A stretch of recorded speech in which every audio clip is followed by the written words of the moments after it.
অবশেষে সাবেক প্রধান নির্বাচন কমিশনার কাজী হাবিবুল আউয়ালকে গ্রেফতার করা হয়েছে বলে জানিয়েছে ঢাকা মহানগর গোয়েন্দা পুলিশ। বুধবার দুপুর ২টার দিকে রাজধানীর মগবাজার এলাকার থেকে গ্রেফতার করা হয়। ডিবির যুগ্ম কমিশনার মোহাম্মদ নাসিরুল ইসলাম গণমাধ্যমকে বিষয়টি নিশ্চিত করেন।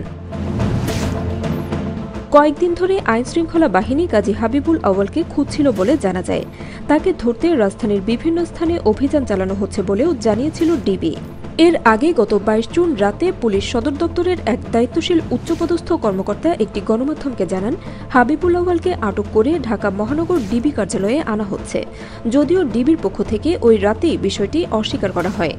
এমন প্রেক্ষাপটে বিভিন্ন মহলে প্রশ্ন ওঠে, হাবিবুল আউয়াল তাহলে কোথায়? পরদিন সোমবার এ প্রসঙ্গে স্বরাষ্ট্র উপদেষ্টা অবসরপ্রাপ্ত লেফটেন্যান্ট জেনারেল মোহাম্মদ জাহাঙ্গীর আলম চৌধুরী সাংবাদিকদের বলেন, কাজী হাবিবুল আউয়ালকে এখনও গ্রেফতার করা হয়নি। তাকে গ্রেফতারের যে খবর প্রকাশিত হয়েছে তার সঠিক নয়।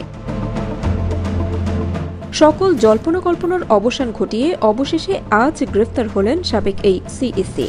প্রসঙ্গত, ছাত্র জনতার অভ্যুত্থানে শেখ হাসিনার নেতৃত্বাধীন আওয়ামী লীগ সরকারের পতনের পর হাবিবুল আউয়াল লোকচক্ষুর অন্তরালে অবস্থান করছিলেন। রোববার সন্ধ্যায় অপর সাবেক প্রধান নির্বাচন কমিশনার KM নুরুল হুদাকে গ্রেফতারের পর আলোচনায় আসে তার নাম। নুরুল হুদার কমিশন আলোচনায় ছিল ২০১৮ সালে দিনের ভোট রাতে সম্পন্ন করে, আর কাজী আউয়ালের কমিশন বিতর্কিত ছিল ২০২৪ সালে আওয়ামী লীগের দলীয় ও একই দলের স্বতন্ত্র প্রার্থীদের মধ্যে নির্বাচনের আয়োজন করে। এছাড়া বিএনপিকে নির্বাচনে আনা হবে কিনা এমন প্রশ্নে তার বেশ কিছু নেতিবাচক বক্তব্য ব্যাপকভাবে সমালোচিত হয়। ২০২৪ সালের নির্বাচনের পর আমিডামি ভোট উপাধি পায় কাজী হাবিবুল আউয়ালের নেতৃত্বাধীন তৎকালীন কমিশন। ওই কমিশনের বেশিরভাগ কার্যক্রমই ছিল বিতর্কিত। ভোটের হার নিয়ে বড় ধরনের বিতর্ক তৈরি হয়। ভোটের দিন বেলা ৩টা পর্যন্ত ২৭.১৫% ভোট পড়ে বলে জানানো হলেও ১ ঘণ্টার ব্যবধানে ভোটের হার ৪০% বলে উল্লেখ করা হয়। ভোটের হার ঘোষণার সময় সিইসি কাজী হাবিবুল আউয়াল প্রথমে ২৮% ভোট পড়ার কথা বলে, পরে তার সংশোধন করে ৪০%-এর কথা বলেন।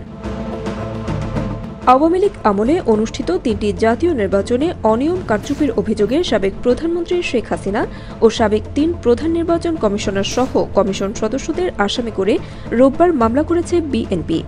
মামলায় মোট ২৪ জনকে আসামি করা হয়েছে। এর মধ্যে আছেন সাবেক স্বরাষ্ট্রমন্ত্রী আসাদুজ্জামান খান কামাল ও পুলিশের সাবেক ৪ জন আইজিও।